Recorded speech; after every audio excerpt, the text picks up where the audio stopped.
Assalamualaikum dan salam sejahtera penonton-penonton semua. Kita berada di podcast atau Audiosia yang berhenti menteri bagi episod yang kedua. Jadi atas permintaan ramai, bersama-sama dengan YB Raf selaku guest speaker tetap pada hari ini. Kita ada juga saudara Iswardi Murni sebagai guest speaker kita pada hari ini. Abang Is, apa khabar? Dari Sarawak ke? Alhamdulillah, tak ada kat sini. Okey, kat sini je.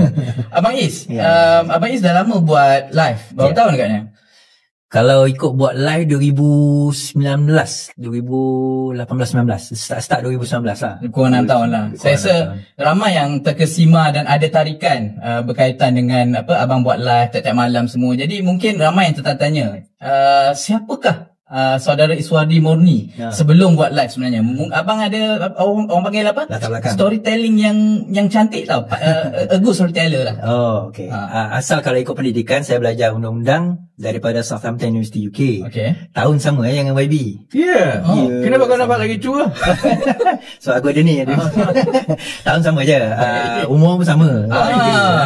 Kami ni sama umur. Ini siapa lahir tahun 77 ni semua tak boleh pakai. Okay. Lepas tu, tapi as time goes by ni, saya suka explore banyak benda. Di samping saya, kalau secara part time nya, saya minatnya, saya juga compose music. Okay. Dalam masa yang sama, saya juga script writer. I see, script writer. Yes, I'm a script writer. Not professional lah, tapi yalah suka-suka lah kan. Okay. But been doing that for the past 20 years lah. Okay. Dan untuk siapa tu? RTM, TVS, dokumentari, macam-macam. Habislah kau lepas ni tak ada orang nak hire kau je script writer. Dah 20 tahun dah buat, orang kayanya. Termasuk ada artis-artis yang abang tolong buat kan? Banyak, antaranya kalau telemovie pertama dahulu, awal-awal berlakon Syahizee Sam. Syahizee Sam, director pertama saya ni siapa nama? Ahmad Idham. Ramai. Aku pun tak tahu. Ramai orang tak tahu. Itu tahu. That's why I can do storytelling. Alhamdulillah, saya korek benda yang betul lah dari Abang Is. Cuma satu lagi lah, sebelum kita masuk topik je lah, nak kaitkan dengan guest speaker tetap kita, YB Raf. Mungkin orang nak tahu juga. Aku guest speaker. Sorry, memang aku tertukar. kat sini. YB bukan guest speaker yang tetap, okay? Jadi orang nak tahu hubungan YB dengan Abang Is ni sejak pertama kali bila YB tahu atau terserempak dengan Abang Is ni lah? Tahun bila? Think 2017 17 lah. 16, I think 16, 17. Kau ada lagi kat sini? Tak ada. Saya yelah, aku ingat orang semua dah minta. Aku ingat orang dah semua tukar moderator. Aku ingat ada Izzah ni. Oh ya ke? Saya minta maaf lah. Ini minggu yang akan terakhir saya janji. Okey, baik. Dia orang boleh tahu okey je. Takut saya. Okey. Baik. Jadi kita mungkin boleh teruskan dengan perbincangan pada hari ini YB. Cuma production ada maklumkan kepada kita jugalah bahawa perbincangan ataupun podcast yang berhenti menteri selepas ini podcast ke podcast? Podcast. Saya mohon pronunciation. Podcast yang berhenti menteri akan bersegmen. Maksudnya kita akan ada satu segmen yang kita fokus, yang beri fokus lah, dan mungkin sedikit teknikal, dan selebihnya itu kita akan menyenggah dia. Beberapa isu-isu lain-lain, isu semasa jugalah. Ni Iswardi tu Rafiq. Saya takut. Chill. Baik bang. Mungkin sebab kami ni biasa hostile kan. Ya. Baik. Okay. Kalau kita teruskan terus YB. Soalan pertama, tarif elektrik jadi perbualan sekian lama, tiba-tiba naik. Adakah akhirnya TMB dan hati rakyat sekali akan terbakar? Tarif elektrik naik ke? Dia sebenarnya itulah tak naik sebenarnya sebab dia guna jadual tarif yang lain. Okey. Yalah dia sebab inilah kadang-kadang orang kita dia telajak perahu kan, orang tak keluar habis lagi, kita pun tak faham macam mana tarif tu, structure dia macam mana. Jadi masa akhir tahun lepas kan, masa telah diumumkan dipanggil apa nama ni IPR, orang kita yang bangkang ke apa ni, dia tak faham pun IPR apa kan, apa nama ni, incentive based regulation kan. Jadi masa itu TMB mengumumkan kerajaan telah bersetuju untuk menaikkan tarif asas ataupun base tarif daripada 39.6 sen something kepada 45.5 sen something lah. Jadi dikira-kira tarif asas naik 14%. Ini akhir tahun lepas lah. Jadi kecoh satu Malaysia ni, 1 Julai nanti harga elektrik akan naik 14%. Masa tu saya dah nak buat TikTok ke, aku dah nak komen ke, tapi aku kata tak apalah, kita tunggu. Sebab lebih baik bila tarif akhir kepada pengguna itu diumumkan, which is baru diumumkan saya ingat minggu lepas kan. Kerana itu akan bagi peluang yang baik untuk kita tegangkan structure tarif tu kan. Sebenarnya kadang-kadang kita tengok benda sampai elektrik kat kita, bil kat kita kan. Saya ingat baik untuk rakyat Malaysia, kita kena mula faham industri tu macam mana. Jadi elektrik ni perlu dijana kan. Dan yang menjananya bukan TMB saja. Kita ada syarikat swasta dipanggil IPP, Independent Power Producer lah, yang menjana elektrik. Kemudian TMB beli semua ni, kemudian TMB akan agihkan dan jual lah kepada rumah lah, kepada kedai, kepada kilang. Jadi sebenarnya dia sama macam kita beli barang lah. Bila kita beli barang daripada kedai tu, bukan kedai tu buat, dia beli daripada kilang lain. Dia ada harga dia. Harga itu kemudian dia ambil barang tu, dia jual balik. Jadi harga akhir itu ialah harga yang kita bayar. Elektrik pun macam itu juga.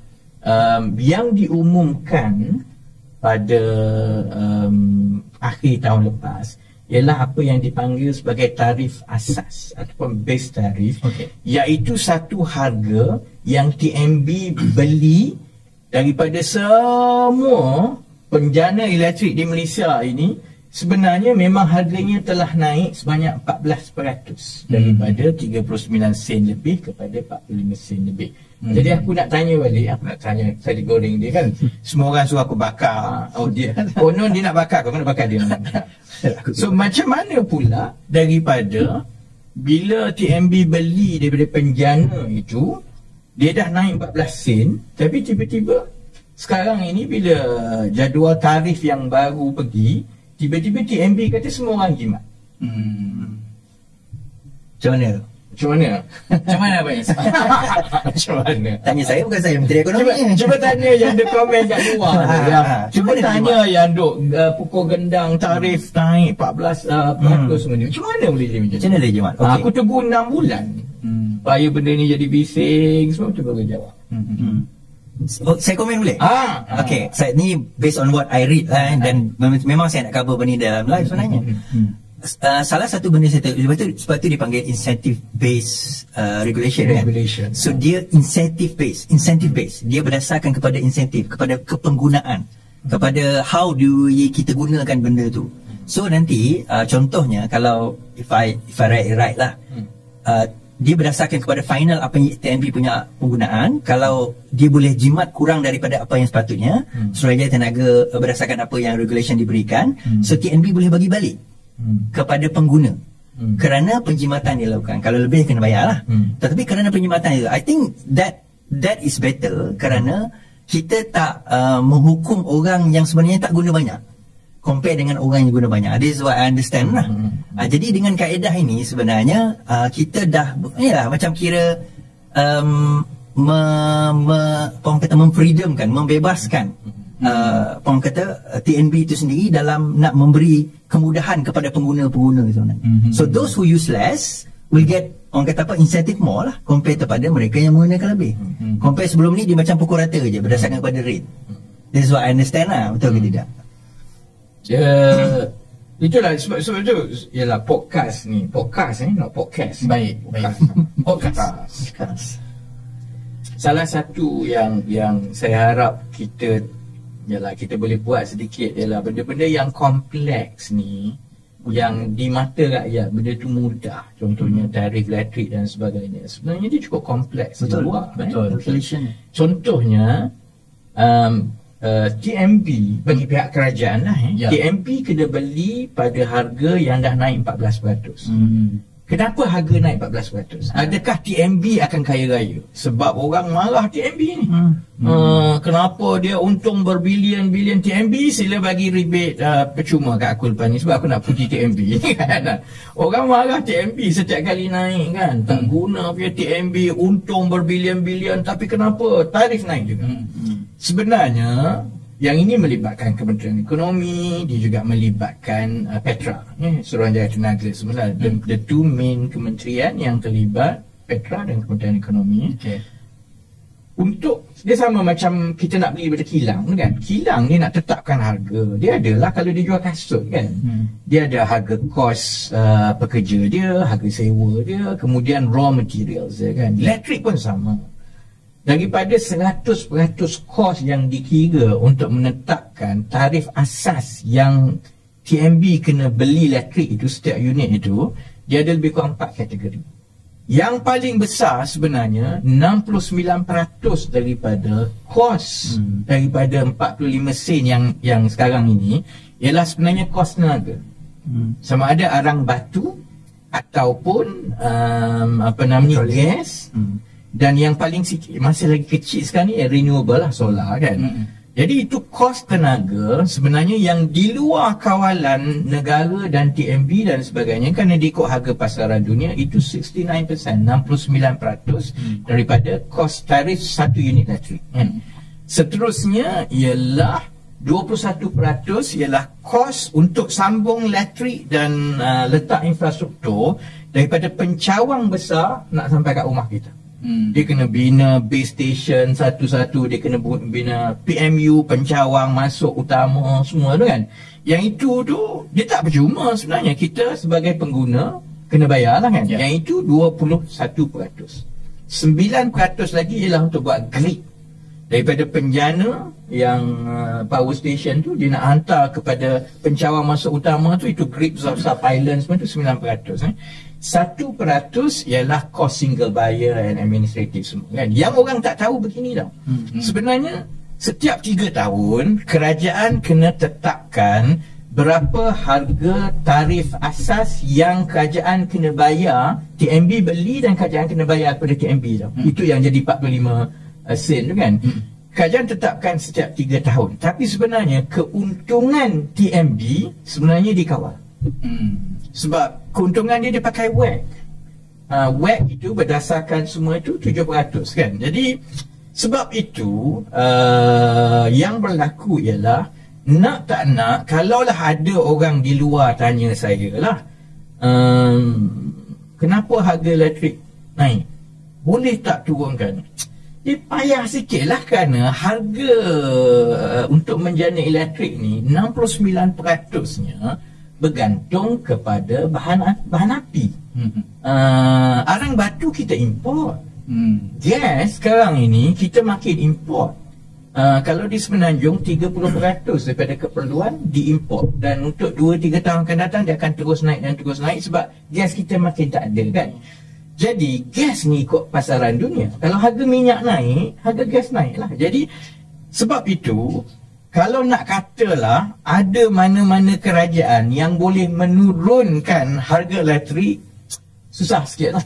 Sebab itu kita dulu antara benda pertama yang kita utarakan ialah negara perlu melalui peralihan tenaga. Kita kena kurangkan daripada pergantungan kepada bahan api fosil ni, arang batu ataupun gas, bertukar lebih kepada solar. Solar ada masalah dia lah kan, dan ada kos dia. Tapi untuk jangka masa panjang kita perlu beralih kepada solar, kerana solar ialah bukan bahan api. Tapi ada yang komen lah. Dia kata okay, I mean, having said that, sebab kita ada satu player je, iaitu TNB. Kenapa kita tak create more competitors? With more competition, kita kata, dia kan boleh main harga. Contoh kat UK kan, gas provider kan dia banyak. Jadi kita boleh ada alternatif. Kemudian kalau kita tengok telco umpamanya, ada banyak pesaing. Jadi kita boleh dia main harga kat situ. And another one, IPP itself. Is it like supposedly IPP itu sebagai alternatif kepada TNB? Tapi sekarang ni tak jadi begitu. Dia cuma jadi provider. Kemudian I think dua dululah sebelum saya pergi kepada solar tu sendiri. Okay, satu contohnya, dia dah mula bakar. Itu batuk aku. Okey, satu sebenarnya negara-negara lain dan saya sempat kalau macam tu aku kat UK, you might be there at the same time lah. Negara lain pernah melalui deregulation. Maksudnya dia dismantle monopoli oleh satu utility company, selalunya kerajaan lah, dan dia bagi siapa-siapa nak supply elektrik pun bagilah satu supply elektrik kan.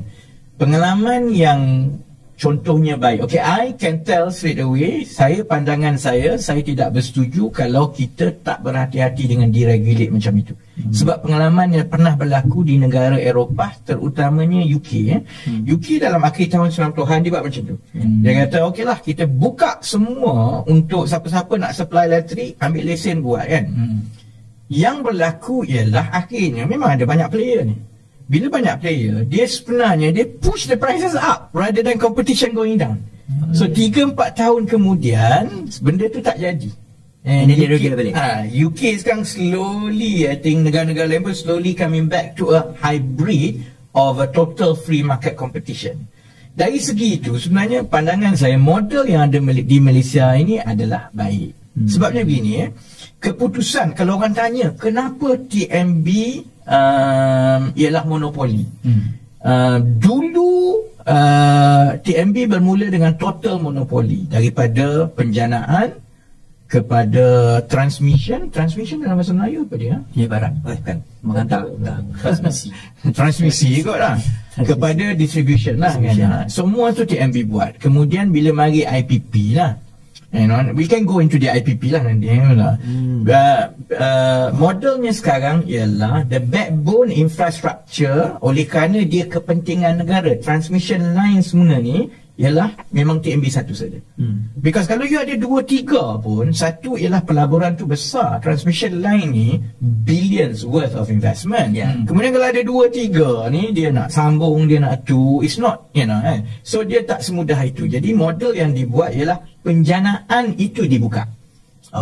Penjanaan, sebab itu ada IPP lah. The problem dengan IPP sebelum ini yang orang selalu tanya ialah apakah tarif yang TMB beli daripada IPP itu ialah tarif yang betul-betul harga terbaik untuk rakyat. Yang itu boleh it's open for discussion. Tapi dari segi business modelnya, I think mengekalkan TMB sebagai infrastructure owner, sebagai backbone, kemudian dia beli sebagai single buyer, itu buat masa sekarang adalah imbangan yang terbaik kan. Tapi selepas NETA, kita pun sekarang ini dah mula buka transmission itu kepada semua. Kalau sebelum ini contohnya kan, kalau aku ada 100 ekar tanah untuk solar, dan aku nak letak solar dan aku nak jual ke orang, aku tak boleh lah. Betul? Aku kena jual kat TMB dulu. Yang panjang cerita lah, nak jual kat TMB gini. Sekarang ini melalui NETA sebenarnya ada konsep willing buyer, willing seller, dan dah mula pun yang dipanggil sebagai CRES lah kan, Corporate Renewable Energy Scheme. Aku pun dah lupa kan. Maksudnya begini, you are a seller, I'm a buyer. You ada your solar, I'm I nak beli your solar kan. So aku settlekan kau, cuma kau tak boleh lah nak hantar macam tu je. You have to hantar kepada grid kan.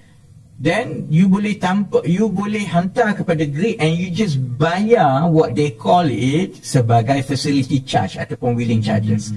Kalau 1 kilowatt hour tu yang you hantar, katakanlah 30 sen, dan you masukkan dalam your costing lah. Jadi itu sebenarnya proses itu untuk memastikan bahawa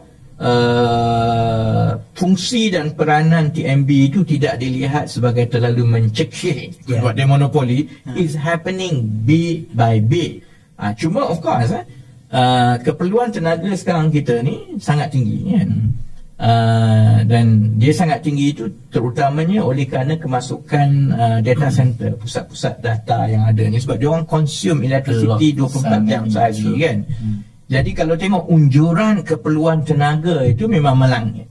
So dia tidak lari daripada masalah besar yang akan menjadi beban mana-mana kerajaan ni. Sampai-sampai kerajaan ni, you still have to manage electricity tariff kan? Kerana kos akan naik, gas akan naik, arang batu akan naik, nak letak pylon baru semua lagi mahal. So how do you balance between itu, dan juga rakyat ni kalau naik 1 sen pun dia bakar nanti kan.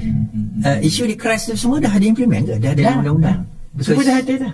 Dan untuk implementation, TNB pun dah aware benda ni? Memang dah ada. Dia dah terbuka sekarang. Cuma saya ingat dah ada 1 atau 2 projek swasta yang akan bekalkan direct daripada seller ke buyer di bawah CREST.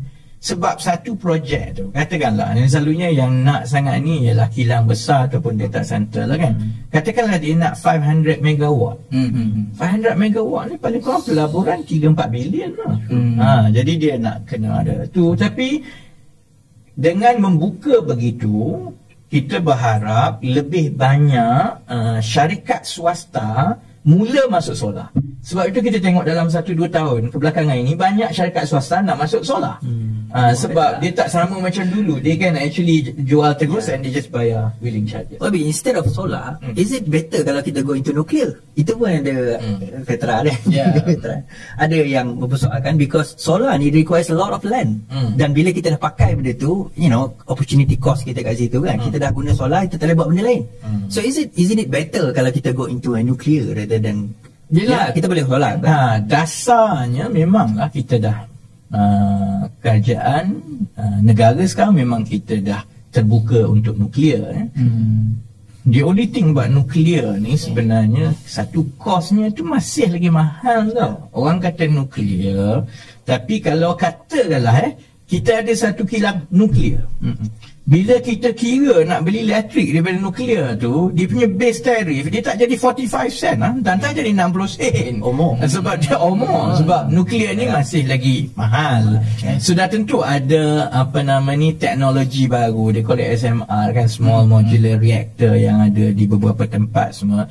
Tapi nuklear ini saya ingat adalah satu pilihan untuk jangka masa panjang. Kalau sebab kita nak mula ada nuklear ni paling kurang 7, 8, 10 tahun. Dia bukannya nak ke nuklear, esok ada nuklear kat situ kan. Sebab kita nak kena patuh kepada undang-undang antarabangsa, you know, dari segi undang-undang keselamatan semua lah. Jadi kerajaan memang dah buat keputusan. But we already there. So I think is this a question of when is the first going to be sanctioned. Kemudian we still have to look at dollars and cents. Sebab itu sebenarnya pandangan saya lah, the best option untuk Malaysia masih lagi solar at this moment. Dan the best option untuk rakyat ialah jangan membazir elektrik. Sebab it's not gonna get cheaper. And kita tak boleh nak hidup macam sebelum-sebelum ini kan. Sebab solar memanglah betul, the rule of thumb ialah untuk 1 megawatt diperlukan lebih kurang 4 ekar. So kalau 100 megawatt 400 ekar. So kalau semua orang buat solar, memang kau nak makan apa ni? Semua satu dunia, satu Malaysia ni, tanah semua jadi solar kan. Cuma the solar potential dekat Malaysia sebenarnya bukannya large scale solar farm ni. Solar potential ialah bumbung rumah kita. Kita banyak mana bumbung rumah kita ni. Cuma yang itu even the model di negara lain. One good example ialah di South Australia. South Australia, I think dalam 20 tahun yang lepas, dia ada masalah yang sama dengan kita. Dia tak ada sumber, mahal, kemudian dia ada shortage, dia ada. So they go full swing on solar kan. So oleh kerana dia dah terdesak dan dia perlukan solar, jadi the whole business model tu is developed on the basis of rooftop solar kan. Yang ada sekarang ni mahal sebabnya ialah capex tu kita kena bayar kan. Capital expenditure kan, maksudnya nak buat kita kena bayar 40,000. Kalau nak bateri tambah lagi 40,000, 80,000 kan. Yang berlaku di negara lain yang berjaya gunakan rooftop solar punya potential ni very well, ialah dia sebenarnya company tu dia sewa atap orang tu. So kalau kita ambil katakanlah tadi kita kata IPP, penjana bebas kan. Penjana bebas sekarang ni dia kena buat kilang semua, gunakan gas turbine and jual kepada TNB kan. Tapi katakanlah hypothetically satu taman tu ada 2,000 rumah. Saya, company saya, utility saya sewa semua 2,000 rumah tu atap dia. Saya bayar RM200 sebulan ke, RM150 sebulan ke. So, all the electricity daripada satu taman tu, yang itulah saya jual kat TNB. Bukan TNB pernah buat ke dulu? Dia buy back solar rooftop dulu? Yang sebelum yang ini masalah yang saya ingat solar rooftop ni yang kita kena terus push daripada luar pun kerana dia ambil masa sedikit. Saya faham lah kerana tumpuan sebelum ini ialah kepada large solar farm kan, large scale solar farm semua.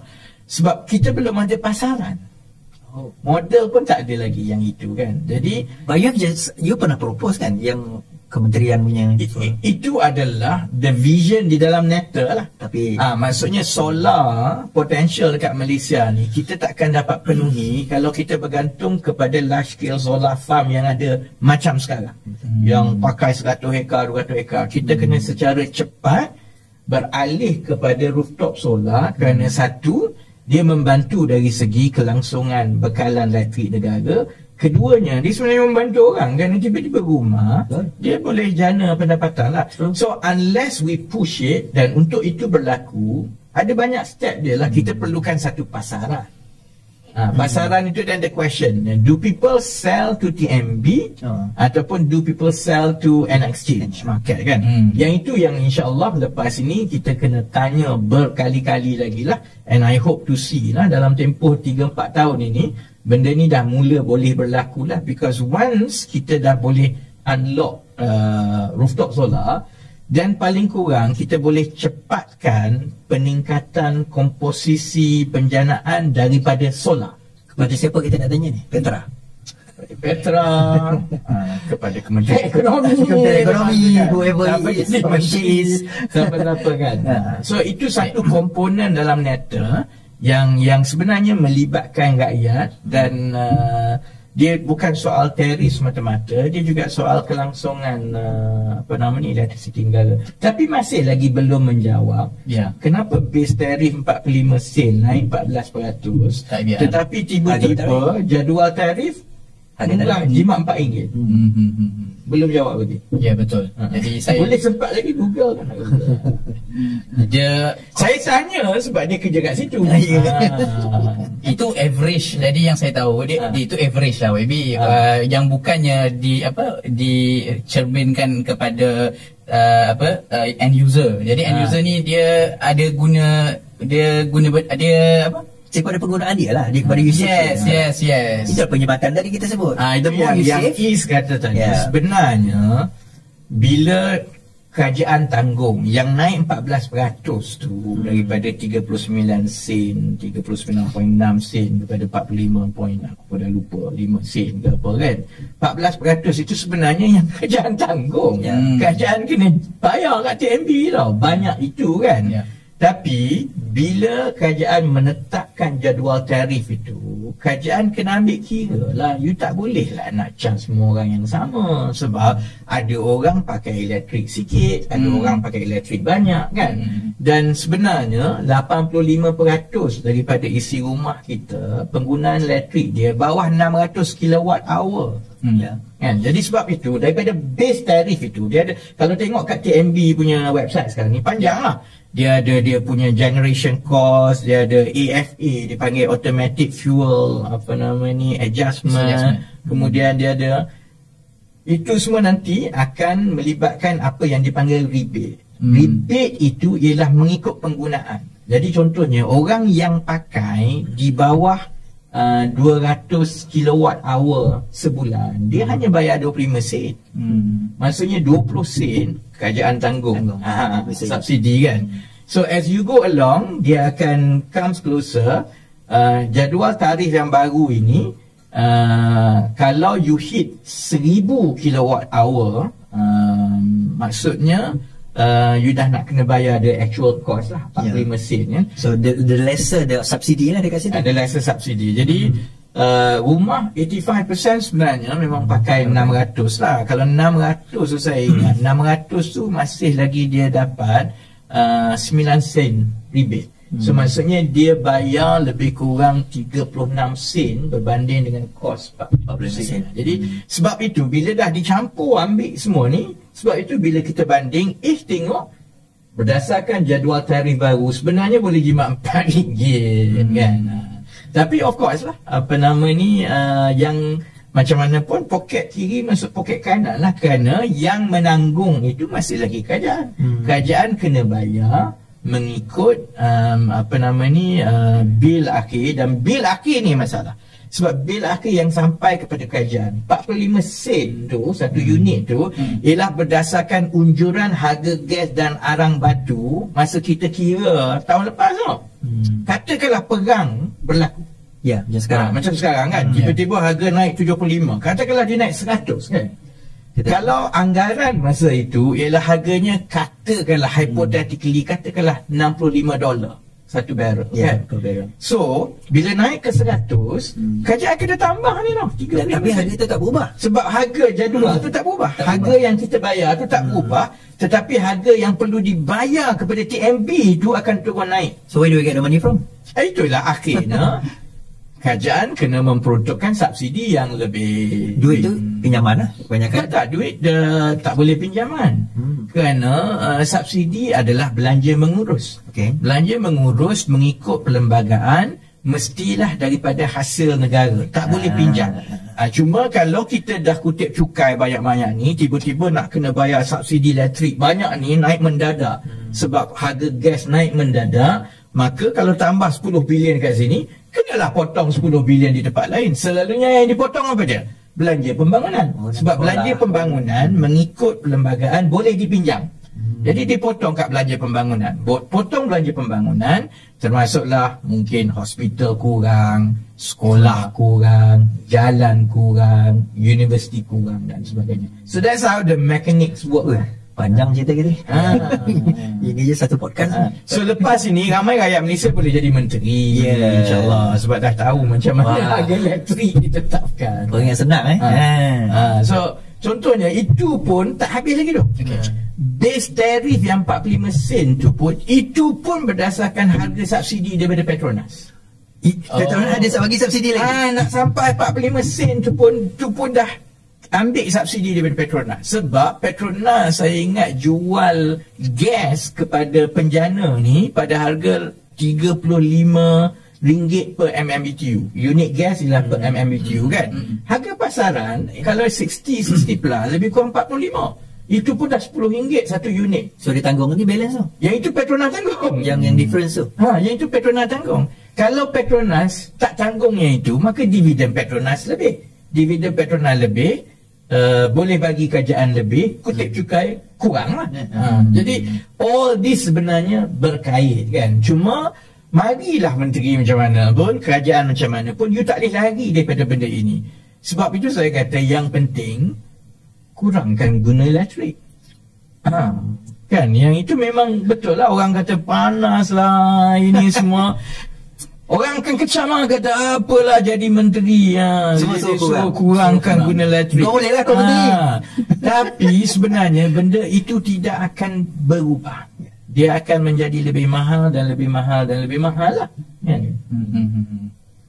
Baik, jadi saya rasa dah jawab soalan yang pertama tu berkaitan dengan dia belum jawab. Sebab soalannya akan ada orang kena bakar ke tidak lepas. Kita lihat. But I don't think so lah, sebab 85% tak affected. So macam sebelum ni juga, kenaikan sebelum ni pun 85% tak affected. Orang duk bising yang the so-called T20. Tapi yang itulah yang nasihat kepada saya, nasihat kepada semua. Banyak benda yang kita nampak tu sebenarnya lebih rumit daripada yang kita nampak. Jadi nanti kita ditertawakan kerana sekarang zaman Facebook, terutamanya katakanlah ahli parlimen pembangkang ke apa, dia tak faham pasal IBR, dia tak faham pasal semua ni. Kita saja IBR 14% naik, pergi pukul canang 1 Malaysia, harga naik. Betul, ada orang yang ambil kesempatan, dia rasa okey lah harga nak naik, aku naikkan harga barang. Padahal harga tu tak naik pun. Kalaulah dia faham dan belajar betul-betul yang sebenarnya base tarif itu tak sama dengan jadual tarif akhir. Tak adalah dia cepat-cepat pergi posting buat podcast ni beritahu harga akan naik 14% cepat. Jadi pengajarannya lain kali semaklah dulu. Kalau tidak malu macam inilah. Tanya ataupun timbulkan keresahan. Paling kurang tanya ChatGPT. Ya. Kan. Tanya ChatGPT juga. Baik YB. Jadi yang YB dah cakap semula tadi. Dan ya ini Is kau tanya Is lah banyak. Okey. Banyak aku nak berehat. Tapi yang kedua ni ada kaitan dengan YB sikit lah. Kita transition kepada isu-isu semasa lah YB. Ada beberapa yang di list out oleh Kalau aku malah dah nak petik nama-nama menteri ke apa nanti. Tak ada YB. Dia dah jawab dah. Macam mana tu? Ya kan. Tapi semalam saya dah jawab juga. Teruskan. Okey, baik. Isu yang pertama adalah berkaitan dengan penggunaan DNA kepada Datuk Seri Najib Razak. Saya rasa dia tak basi sikit sebab YB dah keluar kenyataan, AGC dah jawab, tapi YB belum jawab lagi. Jadi cuma AGC ni dia bagi jawapan lah bahawa dokumen tu digunakan oleh kes-kes lain. Jadi YB dah naik turun mahkamah ni banyak kali. Adakah benda ni Tanya dia lah, dia kau turun naik mahkamah ni. Apa tanya aku? Kita kena faham latar belakang dulu kan. Ni dia buat law. Tanyalah dia. Kita kena faham satu benda lah. Bila AGC bagi alasan macam tu, saya tak boleh terima sebenarnya. Okay. I mean, do you need to produce original document pada kes tersebut di hadapan hakim tu? You kena produce original document ke? That was my question. Dalam live saya tanya. Okay, kita kena faham macam ni kes ini didakwa I think 2019. Yes. Okay, SRC kita kena ingat, SRC ni dia ada dua. Satu 42 juta itu dah ada betul-betul masuk jail pun. Yes. The other one is 27 million pengubahan wang haram. Okay, dia pengubahan wang haram. So yang ni 2019 dia didakwa. Okay, sepatutnya masuk mahkamah dah panggil lah first witness, saksi pertama. So saksi pertama tak dipanggil. Alright, bukan setakat dia dipanggil, dia delay. Bila hakim tanya, bila kita delay lagi, delay sampailah 2025 kita kata. So hakim kata, sebagai hakim dia kata, naiklah Pak Karim. Dia kata, naiklah kepada Najib. Takkan nak menunggu sebegitu lama. Are you ready or not? Biasa hakim ni dia akan tanya macam tu. Dah sedia belum? Kita minta tunda lagi ya Arif. Dia kata, kalau macam tu tak apa, saya bagi dulu DNA. DNA ni maksudnya discharge not amounting to acquittal. Maksudnya dilepas tanpa dia bebas. Nanti kata boleh dakwa lagi? Boleh. Bila masa lah. Sampai mana DPP bersedia, maka dakwa lah nanti. So DNA ni bukanlah bermakna dia tidak bersalah atau bersalah. Belum lagi. Not yet. Sebab perbicaraan belum start. Ini kadang-kadang ada juga orang melonjak, ya betul Najib sudah tidak bersalah. Tengok Rafizi ni, ini dah ada pemfitnah. Najib tak bersalah, dia kata. Tak, kes tu belum start. Belum perbicaraan lagi. Dan kes 42 juta tu dah bersalah dah. Jadi kita kena faham yang tu. Cuma timbul persoalan, kenapa sampai 5 tahun? Sampai 4 tahun kes ini berlarutan sebegitu lama, drag untuk nak didakwa, nak dimulakan perbicaraan. Dan alasan yang diberikan oleh AGC, oleh DPP tu bagi saya tak profesional lah. And macam saya kata tadi, kalau dia kata dokumen digunakan di kes-kes yang lain, yalah saya tahu kita ada kes kriminal, Ward MDB kita ada civil dan sebagainya. Sepatutnya you dah ready, you dah ada dokumen, kalau digunakan you photo state lah.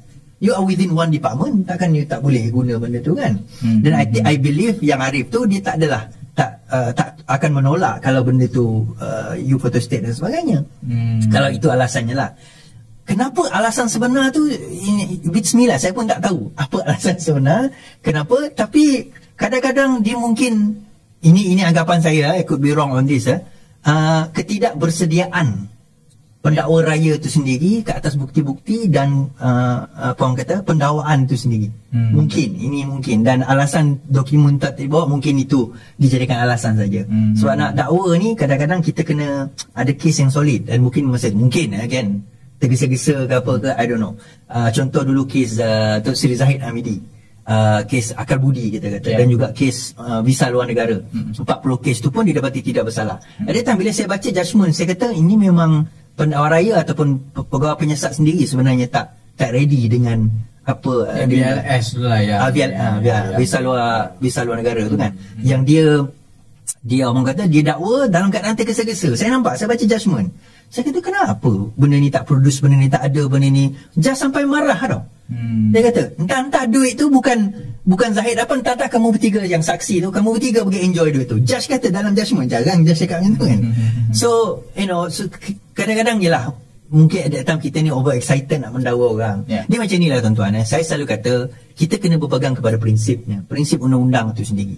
Kalau kita nak dakwa, biar kita betul-betul nak dakwa atas bukti dan siasatan yang teliti, dan bila kita bawa tu, insya-Allah more than 70% memang akan sabit lah. Dan kalau tak ada, janganlah kita dakwa. Proses, masa, bukan duit, bukan free. Duit rakyat juga akan digunakan dalam proses tersebut. That's my comment. Baik. AGC dah jawab, tapi Abang Is jawab. Macam mana, Wemi? Yalah, satu dari segi secara undang-undang kan, tapi satu lagi itu dari segi persepsi dan pandangan rakyat kan. Secara undang-undang itu yang perlu dijawab itulah sebenarnya. Sebelum perbicaraan itu bermula, pendakwa dengan peguam bela, dia kena tukar exchange. Selalunya dia kena bagi bundle lah. Kalau civil dia exchange, tapi kalau pendakwa raya yang kes kriminal dia kena bagi bundle kan. Bundle dokumen tu selalunya memanglah photo state. Dan asalkan kalaupun kita submit kepada mahkamah, walaupun aku bukan peguam, lebih baik aku suruh tuan naik mahkamah kan. Asalkan contohnya you can call the maker of the document dan dia mengesahkan dokumen foto state itu memang asal, dia boleh diterima sebagai bahan bukti. Jadi soalan itu memang saya ingat orang garuk kepala sikit lah kalau kita kata kita nak tunggu habis semua kes 1MDB yang lain, saksi yang lain baru nak mula, yang itu baru nak bagi dokumen kan. Itu yang menimbulkan satu lagi kebimbangan, iaitu persepsi.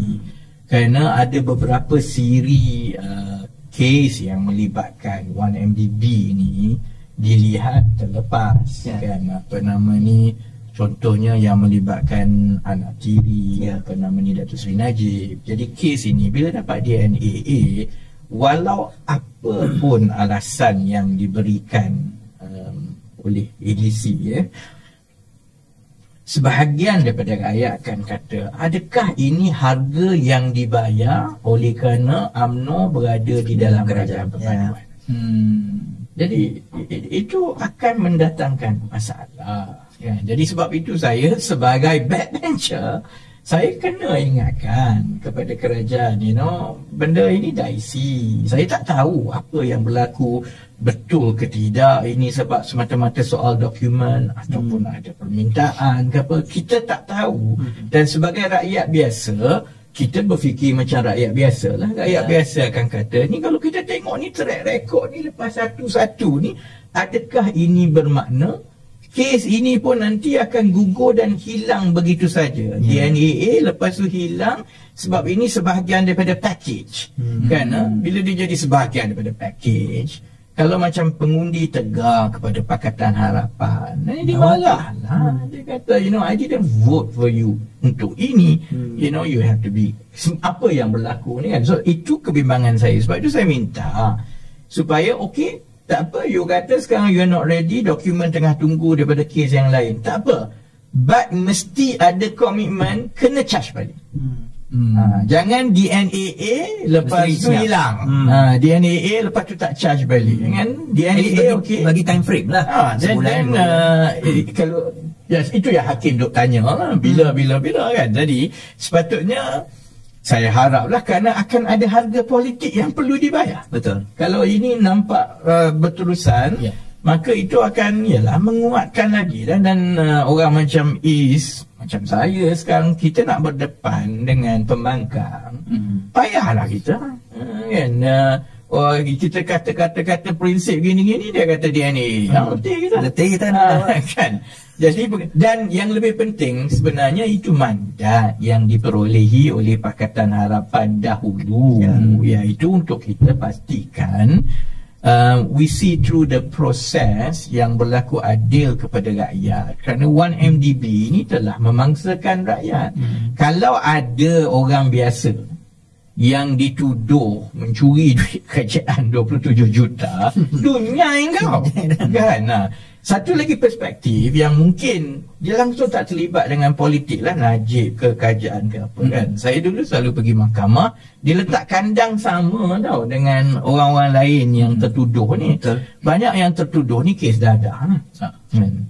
Jadi cerita DNAA tak bersiap sedia 6 tahun ini. Bayangkan kalau kes itu ialah kes dadah. Ataupun ialah kes pecah rumah lah, budak pecah rumah kan. Jadi dia kena tangkap, dia kena remand, nak menunggu perbicaraan. Tapi perbicaraan 6 tahun tak berlaku lagi. 6 tahun dia kena duduk dalam penjara sebab keluarga dia miskin, tak boleh nak bayar bil. Ataupun bil tu tinggi sangat ke apa kan. Dan memang betul ada yang dulu gari sekali dengan aku tanya kes apa kan. Dia beritahu dia lama mana. Jadi dia duduk kat situ sampai 7-8 bulan, 2 tahun untuk menunggu perbicaraan bermula. Dia pergi dengan saya dekat mahkamah. Itu sebutan tunda kan. Jadi yang itu juga ialah kita nak kena berlaku adil lah. Jadi soal DNAA bila alasan ini ialah kerana belum bersedia dan 6 tahun, dia juga membuka satu lagi lipatan baru lah yang soal ini. Kalau yang Najib kena tak bersedia 6 tahun ni, kalau kena rakyat biasa dia duduk penjara 6 tahun, tak mula-mula lagi ni kan. Adakah rakyat itu boleh minta DNAA? Ya. Kalau kau kena masuk 6 tahun tak mula lagi, duduk dalam lock-up, duduk dalam penjara, duduk keluar masuk, boleh tak minta DNAA kan? Jadi sebab itu benda ini ialah yang sebaiknya kita tunggulah. Paling kurang saya ingat perlu ada komitmen untuk charge balik, refile balik kes bila dokumen tu cepat-cepat dapat. Dan yang kedua, bukan saja kes Najib, semua kes yang lain perlu dibicarakan dengan secepat mungkin supaya terutamanya yang banyak dalam penjara ni bukan orang politik. Walaupun mungkin orang politik patut lebih banyak dalam penjara tapi yang banyak dalam penjara ni bukan orang politik, rakyat biasa. Dan proses itu kalau panjang, kesian dekat dia. Justice not only has to be done but it has to be done swiftly tau. Barulah dia berlaku adil pada semua. Dalam masa yang sama juga kita kata kadang-kadang apa orang kata dalam kes begini dia yang teranaya tu sendiri kita kata macam YB kita tadi kan. Dia menunggu terlalu lama. Dia duduk kat mana? Ada orang ingat kalau tak didakwa dia duduk rumah. Tak, kalau dia duduk kat dalam penjara. Duduk penjara tak mampu nak bayar bil. Duduk mana Sungai Buloh, banyakkan Sungai Buloh lah kita kata. Jadi mengenai kat orang. Jadi sebab itulah dan satu lagi kes yang kita kata kebanyakan yang melibatkan orang politik kadang-kadang DNA dia tu tak bersudahan. Adalah saya nak sebut nama lah kan. DNA yelah kami faham DNA tu maksudnya boleh didakwa lagi bila. Itu soalan dia. Jadi menimbulkan persepsi lah kepada pengundi kita kan. Yelah kamu ni nak bagi DNA ni sebab apa? Sebab DNA betul-betul ke atau sebab ada political pact? Kita kata kan ada perjanjian. Itu yang ini AGC kita jangan terpengaruh dengan orang politik. Kalau dakwa kita dakwa terus. Kalau tak ada je cakap tak ada. Discharge lah kan. YB sorry sikit lagi. Practically berkaitan dengan pendakwaan cacat ni kan, dia tak ada some sort of quality control yang kita kena buat sebenarnya. Sebab jangan tanya aku bukan peguam. Aku tak pernah kerja kat kamar. Aku yang selalu kena dakwa. Quality control lah. Siapa yang pernah jadi pendakwa raya kat sini? Tak ada. Kalau dia tahu itu maksudnya kalau jangan tanya orang, lepas tu dia speculate. Baik. Tak tahu aku pernah jadi peguam. Aku tak tahu. Tapi dia ada avenues dia. Dia boleh guna. Kalau dia tak puas hati, kalau ikutnya lah yang saya yang saya tahulah. Setiap kertas siasatan, investigation paper tu bila dia sampai kepada pendakwa raya akan tengok semua. Dia ada percentage tertentu yang perlu dipatuhi sebelum boleh dakwa. Kalau tidak dia tak dakwa. Dia dah tengok semua bukti, dokumen, semua dia kata, okey yang ini 90% boleh dakwa. So dia dakwa lah sebab macam dia sebut tadi, kalau main pakai dakwa je dia membazir masa mahkamah dan membazir duit rakyat. Sebab peguam ni pada orang raya ni banyak benda nak kena buat ni kan. Jadi buat apa nak pergi turun naik kalah. Lepas tu kalau kalah, kerajaan kena saman balik, satu hal pula kan. Jadi sebenarnya I don't know what is the internal quality control. Yang itu saya bukan. Tapi di mana-mana pun sebelum didakwa, dia mesti ada threshold dia. Melepasi threshold ini baru boleh dakwa. Which brings to that question lah. Kalau dah dakwa 2019, maksudnya dia dah melepasi threshold. Kan? Tapi kita juga sedia maklum, yang ini kita tak tahu apa masalah di bawah kan. Kita juga sedia maklum memang ada orang biasa yang kena dakwa 4 tahun tak bicara lagi, 3 tahun tak bicara lagi. Jadi kalau contoh, kalau KL ni satulah ambil, kalau contoh kat Pahang contohnya kan, penjara dekat Penuh ni kat mana, kat Maran kan, lebih kurang kan. Mahkamah dekat Kuantan. Kalaulah contohnya yang kena tangkap tu dekat Pekan ke dekat Rompin, kan? Mak ayah dia kat Rompin, anak dia dekat penjara kat Penuh. So setiap kali kalau tak bicara 4 tahun tu, setiap kali sebutan mak ayah dia kena naik daripada Rompin, kena naik kan? Naik daripada Rompin ke Kuantan. Anak dia pula daripada Penuh nak pergi Kuantan. You know, the human misery is actually quite teruk lah. Jadi sebab itu kalau dah ada threshold, dispose the case secara cepat kan. So, dan pendakwaan tu juga, bila dia dapat satu surat pendakwaan, dia bukan dia yang decide juga, DPP ni dia akan pergi kepada paling tertinggi lah, dia punya boss lah. Dia orang yang akan approve.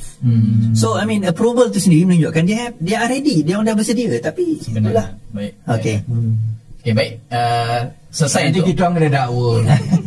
Jadi kita pergi yang seterusnya. Jadi isu yang seterusnya ada lagi. Ada lagi. Jadi seterusnya WB adalah berkaitan dengan Telegram court order.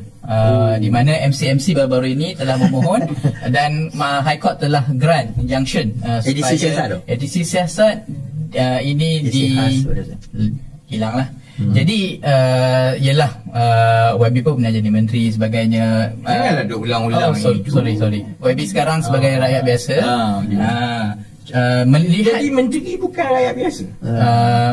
Ada yang terasa rakyat biasa. Sebenarnya rakyat biasa, tapi connotation tu salah lah. Jadi menteri je dia dah tak jadi rakyat biasa. Anyway. Jadi ialah orang ni dia nak buat, dia nak seimbangkan lah antara ialah kerajaan mungkin fikir dia kena ada some digital sovereignty, kena ada kawalan untuk keselamatan apa semua apa yang dicakap dalam tu, dan satu lagi bahagian adalah untuk kita imbangkan dengan kebebasan media, termasuklah untuk whistleblowing dan sebagainya. Jadi macam mana kita nak strike the balance sebenarnya antara dua-dua ini. Tapi untuk isu ini dia lebih ekstrim lah, sebab alasan yang diberi tu just simply ini akan menggugat institusi kerajaan, yang saya rasa tak tahulah Bang Is boleh terima atau tidak. Tapi alasan yang diberi itulah. Saya dulu kali. Dia macam ni lah. Soalan. Aku tak pakai Telegram, aku WhatsApp. Tak ada Telegram, tak ada. Saya masuk guru tau. Saya tengok. Saya baca semua. Dia macam ni lah. Kita kena faham kebebasan tu sendiri, dia bukan total freedom. Kebebasan tu ada within legal boundaries, kita kata. Kita ada undang-undang, sebab there is no such thing as total freedom dalam mana-mana negara sekalipun. And on the code US, on the code UK, tak ada. Dia tak ada total freedom. Dia ada within framework yang dibenarkan, undang-undang yang dibenarkan. Now, even kalau dalam contohnya saya bagi Telegram tu sendiri kan, edisi siasat, saya tengoklah, saya perhatikan apa tuduhan yang dikemukakan. Dia macam ni. Bagi saya, siapa-siapa saja yang mengemukakan apa saja, dia mesti ada accountability. Maknanya dia macam ni, menuduh tu mudah. Nak menuduh ni senang, tuduh je lah. Tetapi siapa accountable kepada tuduhan tersebut? Sebab kita akan tanya, berdasarkan tuduhan ini, apa bukti yang you ada? Tak ada bukti, saya nak tuduh. Kita tak boleh macam ni. Maxim dia mudah. Siapa yang menuduh, dia kena membuktikan. He who allege asserts. Yang menuduh kena membuktikan. Kita tak boleh kata orang tu menuduh, saya menuduh awak mencuri. Kenapa pula awak menuduh? Saya tak mencuri. Ialah buktikan awak tak mencuri. Mana boleh? Saya menuduh awak mencuri, saya kena membuktikan yang awak mencuri. So dalam kebanyakan page-page ini, dia mengukakan tuduhan. Polis ini, OCP ini, DSP ini, dia tunjuk gambar keluarga, tunjuk gambar anak-anak, tunjuk gambar dia pergi holiday. Inilah dia makan duit rasuah, makan duit gangster, makan duit itu, duit ini. Itu tuduhan, dan muka dia kat situ, nama dengan pangkat dengan alamat dia sekali. So tuduhan tanpa ada accountability, itu yang jadi masalah.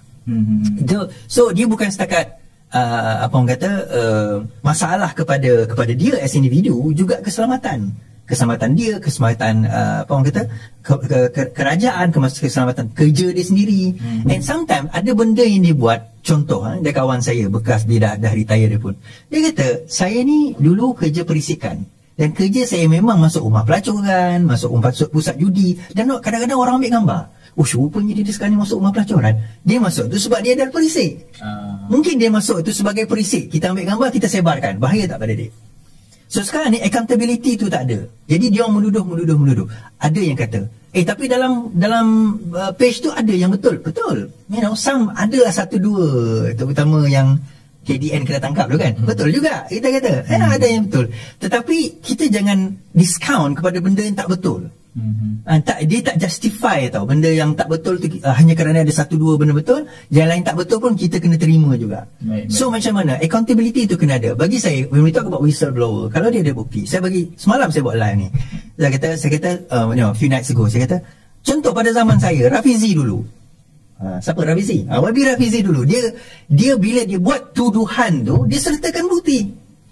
Dia bawa, inilah dia, kalau contoh kondo lah, lembu dalam kondo kita kata, duit pergi ke luar negara, beli kalung, ni apa sesuatunya, these are the evidence. Dia bawa berdasarkan pada bukti-bukti. Kita boleh tanya dia, siapa yang bawa ni? Orang budak nama Rafizi. Siapa Rafizi yang bawa? Mana kau bawa bukti? Ni bukti dia. Sebab saya kena saman berpuluh-puluh. So accountability lah, has to be accountable. So isunya sekarang ni, bila dia bawa bukti, kita nak tanya siapa yang bawa ni. Bukan kita nak marah dia, kita nak further evidence. Kan ada beberapa kes lah, saya jumpa personally orang yang dituduh itu, dan dia ada dalam grup WhatsApp saya. Dia kata, saya salah seorang yang keluar dalam ES bang, saya kena panggil SPRM. Nanya saya, dia kata. Sebab yang bagi maklumat itu adalah orang dalam jabatan saya yang tak puas hati dengan saya. Dia kata, saya terima rasuah. Saya kena panggil SPRM, turun naik. A few months, last tak ada bukti. Rupanya tak ada rasuah, sokong rasuah itu. So, you know, dia tu saya kata, be accountable. Kalau betul, katakanlah orang-orang yang menuduh yang bagi pada IS ni betul, bagi saya dalam kerajaan ini salurkan kepada tempat yang sepatutnya. Dan kita ada agensi-agensi, dia orang kata saya tak percaya pada agensi-agensi ni. Tuan-tuan, kalau kita tak percaya pada agensi-agensi ni, dia macam ni lah, bukan semua polisi itu korup, tapi bukan semua polisi itu baik.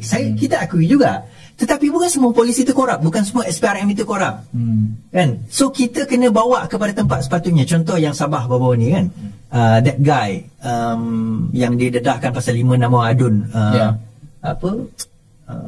pasal cari gali mineral tu, dia dedahkan, dia sendiri kena dakwa. Dia orang pelik, kenapa dia kena dakwa? Itu satu cerita lain lah. Tapi poinnya adalah dia bawa, dan pendakwaan itu berlaku. Dia takut, dia kata, tapi pendakwaan itu berlaku. So for me, yalah, mungkin ketakutan mereka pada masa dahulu, zaman dahulu, kerajaan dahulu. Sebab apa? Bila buat aduan tak sampai. Mungkin bagi saya sekarang ini kita dah sampai to this stage, sampai to this government, kita kena, yalah, be accountable lah. Dan kalau tanya saya, adakah agree untuk menutup, saya kata saya agree. Saya tak nak. Dan 2-3 orang keluar dalam IS ni kawan-kawan saya juga, dan saya tahu benda itu fitnah. Saya tahu for a fact benda itu fitnah, tapi dah keluar, orang percaya, duk sebarkan. Jadi tak bagus lah. Ada betulnya juga. Cuma yelah YB, harga nak jadi whistleblower ni kuat mahal lah. Ada orang akan hilang segalanya. Jadi not easy lah untuk mendedahkan diri sendiri semua. Dia pengalaman dia kita tahu banyak kes civil. Dia ini pasal pasal Telegram sebenarnya dah isi isu lah kan. Tapi saya ingat dia nak kena find balance begini kan. Alasan ataupun hujah yang kuat untuk kerajaan melesenkan, dan dengan lesen itu ataupun ambil tindakan undang-undang boleh mengarahkan platform untuk buang dan sebagainya, untuk tutup kan. Alasannya ialah untuk jenayah.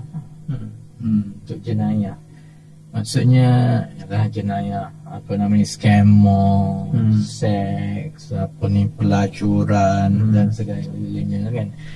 Jadi setiap undang-undang dan setiap tindakan itu walaupun kalau dia bermula dengan niat yang baik, tetapi kalau tidak berhati-hati dia akan disalaherti.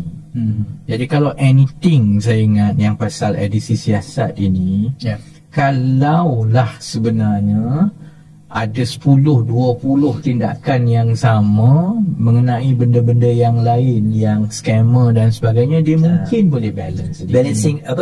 Striking the balance. Jadi bila tiba-tiba yang pertama yang diambil untuk arah untuk tutup tu edisi siasat, maka yalah akan ada orang rasa bahawa kerajaan ini tidak ada tolerance kepada dissenting space kan. Jadi yang Is cakap tadi saya setuju kan. Saya sebagai public figure kan, kalau perasan saya tak pernah saman orang. Aku nak saman Wan Faisal gitu. Sebab memang terang-terang dia mengarut dan memfitnah kan. Tak, because I think I don't want to start. Sebab pandangan saya secara peribadi ialah sebagai public figure, you have all the space to answer.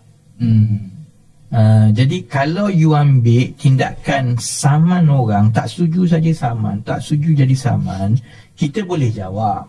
Dan memanglah tak ada orang semua yang 100% akan percaya. Kalau masuk saman, menang di mahkamah pun, bukan semua orang akan percaya pun. Maksudnya orang, kalau dia dah fikir macam tu, dia fikir macam tu lah. Jadi as a public figure, my rule of thumb is that yalah, sebaiknya lah jangan saman atau ambil tindakan undang-undang dan kita jawab. Cuma masalah kalau macam edisi siasat ini, kalau ada yang dalam jabatan kerajaan, penjawat awam biasa, orang biasa yang berhati-hati kalau yang nak didedahkan itu ialah sebenarnya bukan berkepentingan awam tetapi ialah untuk menjatuhkan orang.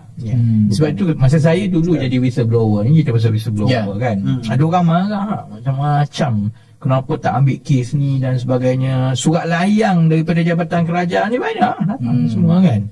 My rule of thumb ialah kecuali is a national interest, public interest punya yang melibatkan wang rakyat, penganiayaan, dan saya memang sahkan ini bukan soal personal vendetta. Ada bos tak suka kat bos lagi besar dan sebagainya gitu, baru saya ambil. Kalau yang kes-kes macam itu tu kerana yang terutamanya kalau yang jadi sasaran itu bukan public figure. Kalau dia bukan public figure, dia tak boleh menjawab. Dan dia jadi tak berlaku adil, dia ada anak dan sebagainya kan. So I think saya berharap lah ni kalau orang-orang edisi siasat mendengar kan. Jadi akhirnya channel itu saya berbeza pendapat dengan Iz. Bagi saya tak sepatutnya lah kita tutup. Bagi saya yang saya nak tengok ni ialah yang tutup yang benda-benda yang scam, memangsa orang, yang go after all this dulu, kerana itulah sebenarnya alasan dulu untuk melesengkan. Jadi untuk edisi siasat ni actually is a market. Ramai orang dalam tu memang dia minat, dia ikut kan. Tanggungjawab kepada mereka yang berada di belakang edisi siasat ni, you know, for you to have the respect dan juga untuk orang ambil serius dan kena tapis dan kena bertanggungjawab supaya dia betul-betul yang melibatkan kepentingan awam yang you rasa tak boleh beri tempat lain. Kalau contohnya dia memfitnah peribadi orang, macam yang Is kata ada orang tak suka kat dia, menanggung dosa itu kan. So tapi dia tulis HA nombor 3, HA nombor 3. Jadi saya cakap aku rasa itu a cheap trick untuk bagi gambaran mungkin saya di belakang di sisi asal. Saya begitu awal nanti ada orang kata sudah betul lah dah. So I think yang itu I setuju lah kan. Cuma balancing tu bila tindakan rakyat tengok ini tindakan yang pertama dia ambil. Jadi ada kebimbangan bahawa kecenderungannya ialah the dissenting space, the democratic space itu is getting smaller dan smaller. Kalau itu datang daripada kerajaan lain, tak apa. Bila dia datang daripada Pakatan Harapan, sebab kita sampai ke peringkat ini, sampai jadi kerajaan ini, Kerana kita menggunakan sepenuhnya sebarang ruang yang diberikan kepada kita untuk kita menyampaikan pandangan yang berlainan. Jadi tiba-tiba bila kita, it cannot be that what works for you suddenly when it's disadvantageous to you is no longer tenable.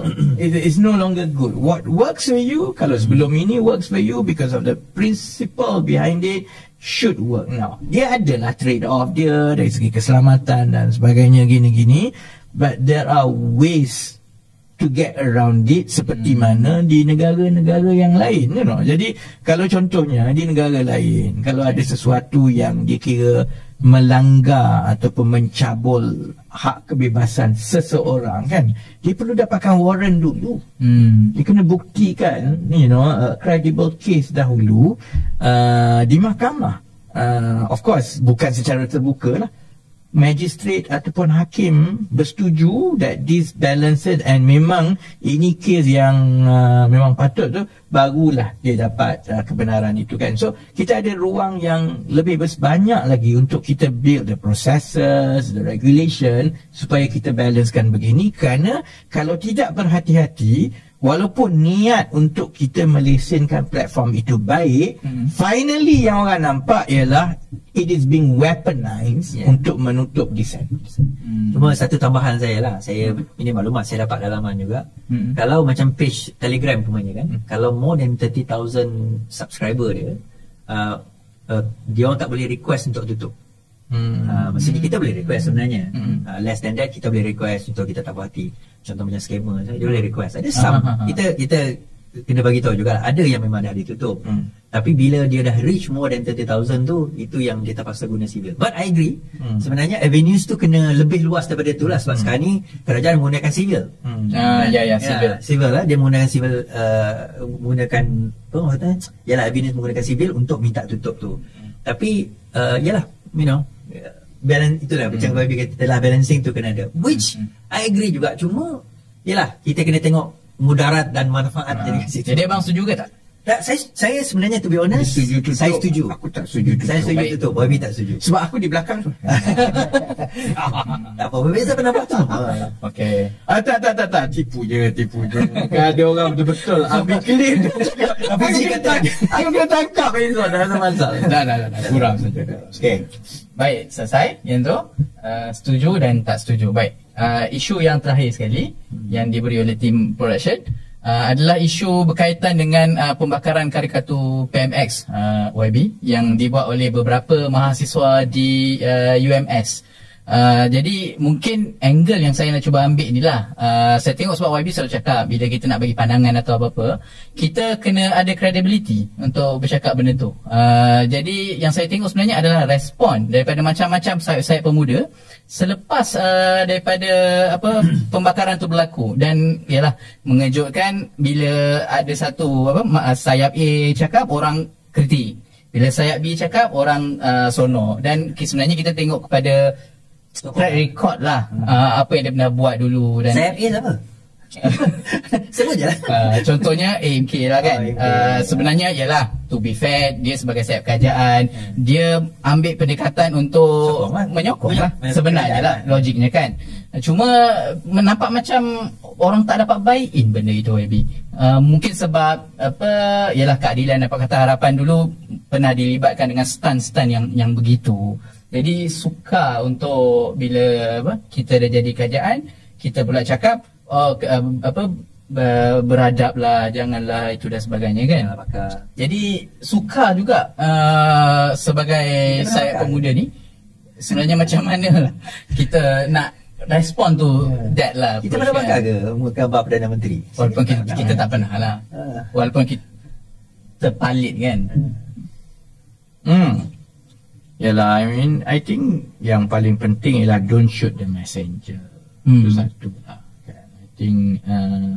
Contohnya Fahmi Reza, siapa dia tak kutuk? Siapa dia tak lukis kan? But I think macam saya kata tadi, public figure, kita ada ruang untuk menjawab. Dan walau apa pun dalam bentuk kritikan yang disampaikan, kerana pandangan pribadi orang tu berubah-ubah dan berbeza-beza ikut cita rasa. Ada orang lukis kartun pun dia tak marah, ada orang bakar pun tak apa, tak kisahkan. Jadi I think the rule number one ialah as a public figure, don't shoot the messenger because the judge is not you.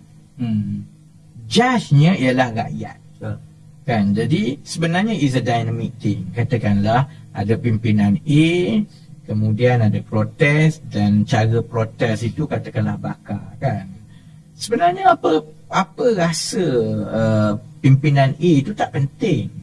Yang penting ialah apa pandangan rakyat keseluruhan tentang episod itu berdasarkan reaksi dia. Dan dia berdasarkan pada reaksi dia, kan. Jadi sebenarnya masing-masing ada grace dan sebagainya. Sebab itu kalau saya lah, kalau saya biarlah, saya tak ambil point. Tak ambil point orang buat kan. Apa dia nak bakar lah. Itu satu. Yang kedua, budak-budak. Kita semua pernah jadi budak-budak, walaupun aku tak pernah bakar apa lah, kan. Satunya sebab aku takut main api bakar kan. Itu semua, itu hak masing-masing, kan. Ada orang yang karakter dia kasar, dan budak-budak as they grow older, they will see different perspective in life. Dan banyak pun yang pernah jadi pimpinan kanan politik, ataupun masih lagi jadi pimpinan politik, ataupun menteri atau timbalan menteri, macam-macam jenis pun yang pernah dibuat, kan. Jadi saya ingat dari segi itu, sebenarnya saya tak nampaklah kita perlu jadi judgemental kepada cara. Yang penting ialah message itu, kan. Kerana akhirnya rakyat akan menghakimi sendiri. Yang keduanya, akhirnya budak-budak ni akan tua pun. They will go through that process. Cuma the alternative is a lot worse. The alternative contohnya, kalau kita tak ada toleransi langsung dalam masyarakat jenis macam itu ke apa semua, kan. Maksudnya bentuk generasi muda yang macam mana yang kita nak ada ni? Yang lembik ke? Kan nanti kalau tu kita kata dia lembik. Kalau kan, katakanlah kita jadi pembangkang contohnya, kan. Kemudian kita akan komplain, generasi muda ni lembik, sebab dia tidak membawa isu kita. Kan? Jadi I think politics ini adalah satu lapangan dan pasaran yang terbuka. Masing-masing ada cara dia, produk dia, branding dia, marketing dia. Ini cara marketing dia lah, ada yang pencarut tu semua, kan. Terpulang lah. Nanti bila besar, nanti dia tengok balik dia, Allahu Akbar, kan. Nanti jumpa Pak Mentua kata, kau nak kahwin dengan anak aku, tapi hak ni lah, kan. Jadi cucu dia kan, cucu. Jadi semua tu. So I think yang lebih penting begini, kan. What exactly do we want from our younger generation? I actually want them to care. Saya lebih bimbang kalau ada yang muda-muda ni lemau, dia tak peduli apa dia. Jadilah apa dia pun, dia tak ambil pot pun. Yang itu lagi bahaya. Jadi bila orang ada pandangan, terutamanya pandangan politik, pandangan tu biasalah. Ada yang over sedikit lah. Ada yang mungkin ekstrim sedikit, asalkan dia tidak menjejaskan keselamatan awam dan yang lain-lain. Saya rasa it's best untuk kita hantar message yang budak-budak, biarlah dia macam itu, because he will grow older. Dan saya tengok PM pun tak kisah pun, kan. PM pun tak kisah pun. Dia nak buang. Buat apa nak buang dia, nak ambil tindakan kat dia semua, kan. Katakanlah hari itu dia tersalah jumpa girlfriend. Girlfriend dia minat demo, dia pergi demo, dia terlebih, tak pasal dia kena buang. Contohnya, kan. Dia sebenarnya sebab masa tu dia dengan girlfriend dia tu, dia budak biasalah, kan. Saya tengok PM pun ambil pandangan yang betul, which is biarlah budak-budak semua, janganlah babitkan sampai masa depan dia. Jadi sebab itu yang lain-lain tu janganlah lebih sudu daripada kuah. Banyak lagi masalah lain dalam negara dan masyarakat daripada kita nak bergaduh dengan mahasiswa ni. Biar mahasiswa dengan mahasiswa lah. Kan? Tapi mungkin AMK dengan mahasiswa boleh bergaduh. Yalah tapi ya. Kan. Dia macam dia saya tambah sikit. Dia I agree on that point juga. Kita bukanlah biar, tapi kita kena bagi ruang kepada mahasiswa atau orang muda ni menyuarakan pandangan mereka, perbezaan dan sebagainya. Again, macam saya kata tadi, as long as within the legal boundaries, kita katakan. In fact, video tu, dia tengok video tu. Dia tengok video yang budak bakar tu. Dia tengok sekejap je nak. Masa dituang tu, dia letak api hampir dia ya, itu lah. Sebab tu aku tak pergi dekat dengan api, takut terbakar. Kau ni kalau kau nak bakar, budak tu tengok kan, sebab dia curah macam tu. Sambil dia curah dia bakar. Lain kali pergi safety course dulu. Okay, that's one. Another one is, saya kata, for me, kita buka avenue, salah satunya adalah kita open up dialog. Kan, kita buka dialog, kita buka perbincangan. Dan saya suka sebenarnya berbeza pendapat ni, saya suka berbeza pandangan. Saya tak suka saya cakap betul Suwardi, anda terbaik. Saya tak sukanya tu.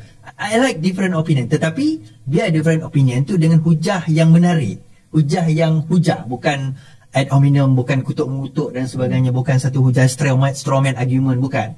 Kita biar hujah yang membuatkan kita fikir betul juga budak ni cakap tadi kan. So kita nak macam tu. Kalau pun tak cakap dalam hati je lah. Cakap dalam hati lah. So kita nak that sort of kita nak melahirkan suasana begitu. Okay, dia nak bakar tu mungkin dia rasa tak ada ruang. Mungkin betul dia rasa dia tak ada ruang kan. So kita sepatutnya kita provide lah ruang. Okay, adalah MK kutuk. Dia bakar sebab dia betul marah ke ataupun itu gimmick untuk tarik perhatian? I think gimmick. Dia mau kepada gimmick, bukan nak tarik perhatian. Sebab kalau kata ruang, contoh dia ada WhatsApp Kamil. Ni sorry Kamil saya cerita ni. Dia ada WhatsApp Kamil. Minta Kamil berdebat dengan Kamil. Dia berdebat dengan Akmal setuju 1 hari bulan. Akmal bukan Nasir, Akmal Saleh. And 1 hari bulan ni Julai dekat Mandiri dia debat. Okay, fine. Dia WhatsApp Kamil dan dia dah siarkan WhatsApp tu. Kamil kata saya lebih suka berdialog. Tengok Kamil ni penakut. Takut untuk nak debat dengan kita. Nak, tuan-tuan, kalau dia mahasiswa yang betul-betul ikhlas untuk berdialog, dialog lah. Yang penting kita nak bawa dulu pegawai menteri tu atau supol whoever di hadapan kita. Kita nak tanya soalan. Kalau saya jadi mahasiswa tu, saya kata kau nak dialog ke, kau nak debat ke, kau nak wacana ke, whatever you call it, as long as you're in front of me, I can ask question. Kalau dia ikhlas ke arah itu, sebenarnya that is okay je, terima je lah. Dan saya masuk Kamil, dia kata dia setuju. Saya tanya Kamil, do you agree kalau dia nak mengadakan wacana atau dialog atau debat? Saya kata debat dia tak nak, dia kata dialog saya nak. Okay, fine. Dia kata dia setuju. So avenues tu ada. So bagi saya mahasiswa yang tak ke arah itu, yang mungkin mendengar, dia rasa nak, buatlah, gunalah apa orang kata peluang yang ada, tulis surat, buat wacana, adakan perbincangan. Dan satu lagi kepada kerajaan juga, wacana dan perbincangan tu janganlah superficial. Buat di tempat yang macam grand atau tempat di hadapan student. So bagaimana pandangan anda tentang kerajaan? Oh, kerajaan ni memang bagus. Yang dipilih tu pula memang orang pro kita. Come on lah.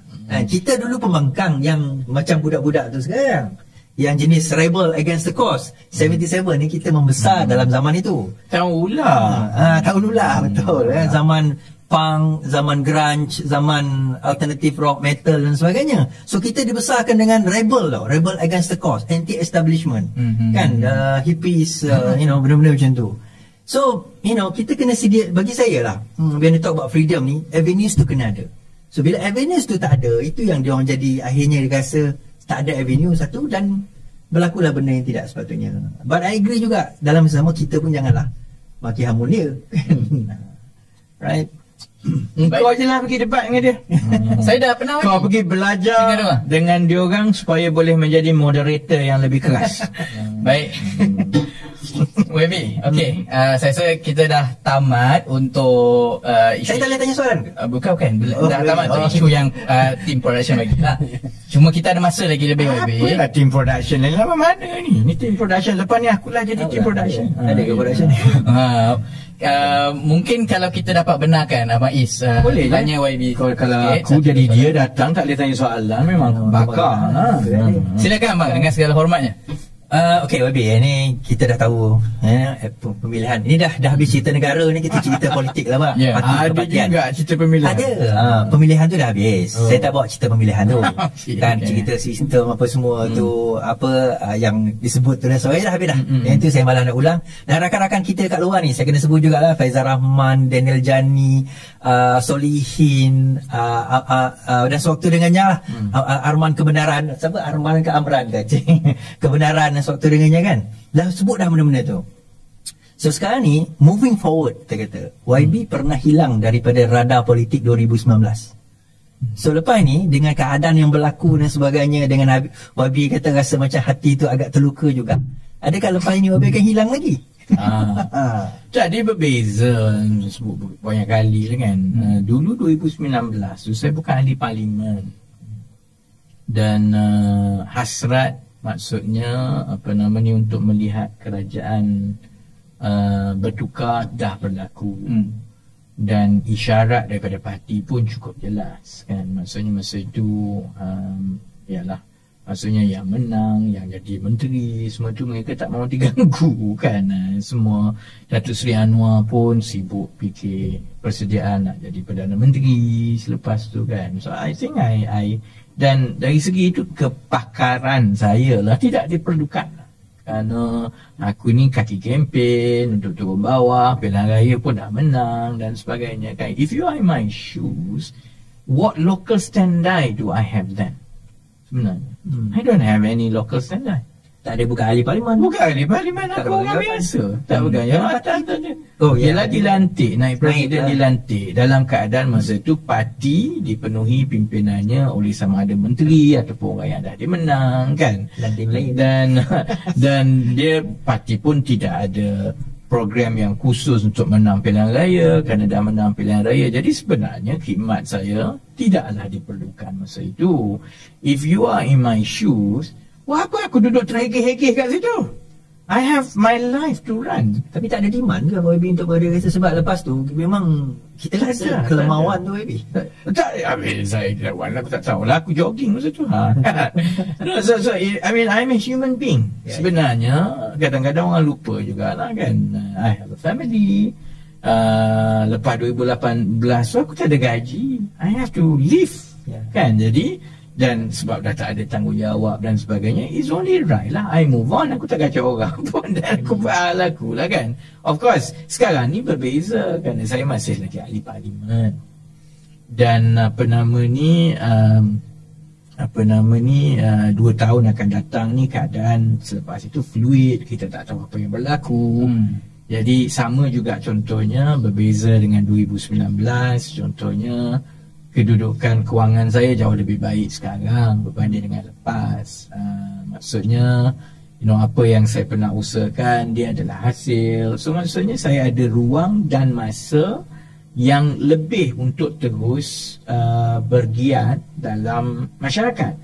Tambah lagi 2 tahun setengah sebagai Menteri Ekonomi, ada perkara-perkara yang saya rasa penting untuk negara yang kerajaan pun akan ambil masa untuk buat. Jadi itu ruang yang saya rasa saya boleh usahakan dulu lebih awal dengan masyarakat. Itu yang saya sebut sektor ketiga dan sebagainya lah kan. Jadi dan I think is an exciting learning curve for me. Ambil contoh pasal sektor ketiga ni kan. Masalah utama dalam negara ni harga barang naik. Harga makanan, inflasi turun paling rendah pun last month 1.2 pun quite confirm lah. Harga nasi campur semua takkan turun. Contohnya kan. Elektrik tak naik pun quite confirm lah takkan turun kan.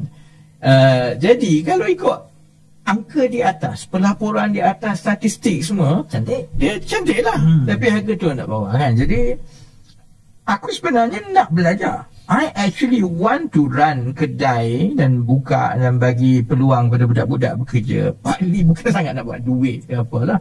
Partly bukan sangat berbisnes, because only by going through it then I can appreciate, understand sebenarnya ini dia punya supply chain ni daripada atas sampai ke bawah cost semua. Kenapa harga barang ni tak turun?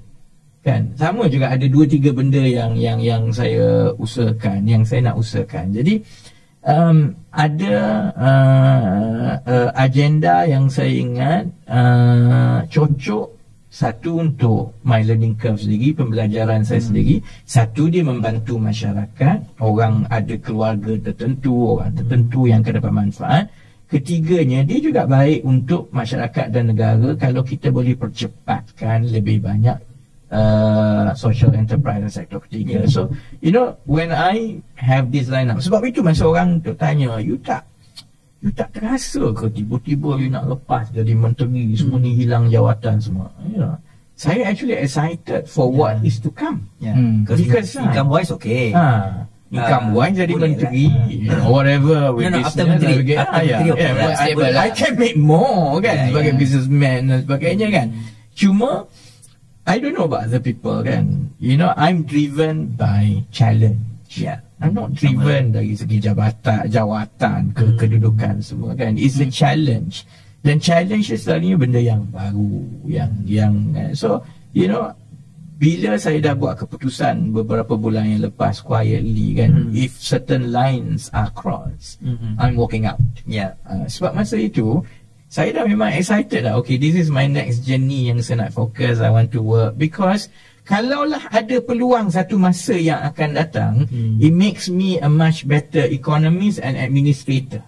Because I've gone through it. Kalau saya tidak ada startup contohnya sebelum ini dalam tempoh 2018-2022 tu, saya takkan faham pasal tech, pasal ekosistem, pasal venture capital sebenarnya. It's because I went through it, then I understand. So dari segitu, I mean you'll be seeing me around.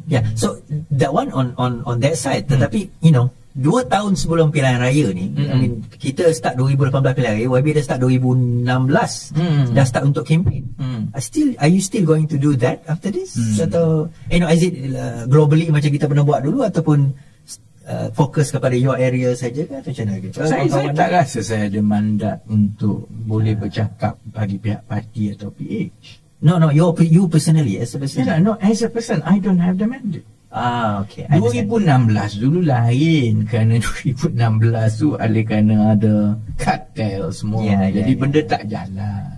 Ada orang sebutlah, you know, pengarah pilihan raya bersama Izzah semua. Nah, sebenarnya yang dalam parti tu tak jalan langsung. Sebab itu kita tak ada pilihan, kita kena keluar dan kempen demi parti di luar. Jadi siapa nak bincang pasal pilihan raya masa tu? So YB rasa sekarang ni berjalan lah. Yang itu tanggungjawab mereka lah. Kan? Tapi keadaan dia beza lah. Sekarang ni ada Perdana Menteri, ada Menteri. Berbanding dengan 2016. 2016 Pakatan Rakyat pun tak ada. Kita nak buat yang baru. Datuk Seri Anwar dalam penjara. Sebahagian besar pimpinan parti sebenarnya tak nak bergerak dan ada perselisihan pandangan kerana mereka nak bersama dengan UMNO. JPRP tak berjalan sangat pun masa itu kan. Jadi saya masa itu sebagai naib presiden dan setiausaha agung kan, saya berada di tengah-tengah ni, tahu apa yang berlaku demi parti, kerana pada ketika itu kita tahu Datuk Seri Anwar hanya boleh dibebaskan kalau Pakatan Harapan menang dan membentuk kerajaan. Only melalui jalan pengampunan diraja saja dia boleh jadi. Jadi what choice do I have? Tunggu jadi aku keluar lah. I don't know about other people lah. I mean, orang macam kita ni selalunya orang yang terpaksa, campaigner of the last resort. Dah tak ada orang lain, so terpaksa lah kau kan. Tapi sekarang ni ramai orang. Jadi influencer pun ramai dan sebagainya. Jadi ada banyak lagi kumpulan-kumpulan lain yang saya rasa boleh dapat manfaat daripada our energy, our focus. Dan mungkin kumpulan-kumpulan itu bukannya melalui politik kepartian pun. Kan? Dan finally, I think if you are a politician, you want to have an impact to society. Betul. Dan okay, bawah ni juga kalau bawah ni sebenarnya daripada segi persepsi ada Merdeka Center keluarkan that result kan. Saya buat komen dalam satu grup ni, saya kata just because someone, and I'm quoting you lah, just because orang kata Perdana Menteri ni bagus atau negara going to the right direction, dia tak tanya soalan. The next question is, are you going to vote for us? So YB ada buat tak this kajian terbaru? Tengah buat sekarang ni. So actually kita memang buat tiap bulan. So what do you think? So ialah pandang sebenarnya Ke arah mana kita ni? Saya mula jadi pollster, data science semua ni ialah kerana saya tak berpuas hati dengan Merdeka Center. Kan? Sebab data yang sampai tu dia tak pernah tanya pasal apa nama ni, esok pilihan raya kau nak undi siapa. Sebab survey ni sangat bergantung kepada soalan, tambah pula orang Melayu. Dia cakap berlapik-lapik, konak-konak. Betul. Itu satu. Yang kedua, survey ni oleh kerana sampling size-nya ialah 1,200-1,500 saja untuk kita dapat dia panggil margin of error, nama sebenarnya apa? Julat perbezaan lah kan, julat perbezaan kan. Just to get that margin of error of 2-3%, you only need lebih kurang 1,500. Betul. Ini kepada orang yang selalu tanya, alah 1,500 saja banding rakyat Malaysia. Tak, survey memang macam itu. Survey memang statistically you only need 1,500 respondents saja to give a 2% margin of error. Challenge dia bukannya the number of respondents. Challenge dia ialah untuk memastikan respondent itu betul-betul representative. So aku bagi contoh kan. Kenapa aku tak pernah percaya dengan survey yang face to face ketuk pintu ni? Why? So bagi contoh, IDEA kan, Institut Darul Ihsan kan, yang dia bagi semua. Sebab tu kalau ikut IDEA ni, PKR ni akan menang 100 kursi tiap kali pilihan raya. Betul. Sebab dia pergi buat survey, dia pakai budak universiti, bawa soalan, dia buat macam banci tau. Dia pun hantarlah budak universiti tu masuk ke kampung. Kemudian budak tu terpulang kat budak tu lah, budak tu ketuk pintu kan. Sekarang bawa tab lah, bukan bawa kertas kan, masuk kampung. Katakanlah budak tu masuk kampung, dia jumpa satu kedai kedai kopi. Ramai orang. Dia pun pergi interview orang kedai kopi tu semua. Dia tak tahu kedai kopi tu kedai kopi PAS. Habis semua jawab PAS. So sebab itu, it has to be computerized. Maksudnya kena ada sistem komputer yang dial randomly supaya dia betul-betul random. Kalau contohnya budak universiti, dia malas. Dia pun sampai kat satu kawasan, dia tengok flat ni. Flat ni daripada aku pergi ramai, aku naik semualah. Kebetulan flat tu semua PKR. Memang PKR lah dapat kan. So you have to make sure sistem itu betul-betul random and dia dial supaya you dah certify awal-awal. Katakanlah the survey that I run contohnya kan, I think dia punya stratum tu kan, ada lebih kurang 60 lebih.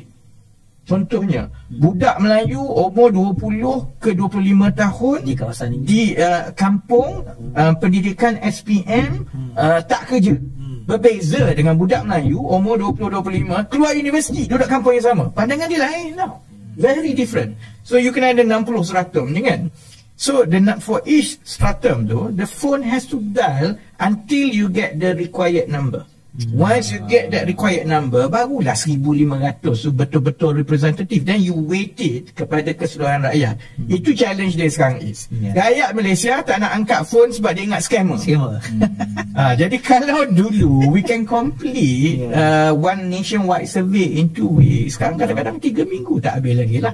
Jadi saya masih lagi menunggu. Tapi you are right. Kerana soalan kalau tanya, adakah negara berada di landasan yang betul? Dia betul. Bergantung kat orang. Dia kata, saya baru tengok Keluang Man, aku tak suka lah. Jadi bukan di landasan yang betul. Contohnya kan. So benda tu is very subjective tau. Sebab itu cara kita membina soalan tu sangat penting. Tapi dia mesti berakhir dengan soalan, kalau esok pilihan raya, you undi parti mana? From there sebenarnya kalau cukup data, you boleh buat correlation. Ada orang yang dia kata landasan betul semua gini-gini okey lah, undi parti lain. Ada orang yang tak puas hati tapi undi parti. So unless you tanya soalan, masalahnya kenapa kebanyakan pollster tak tanya soalan itu?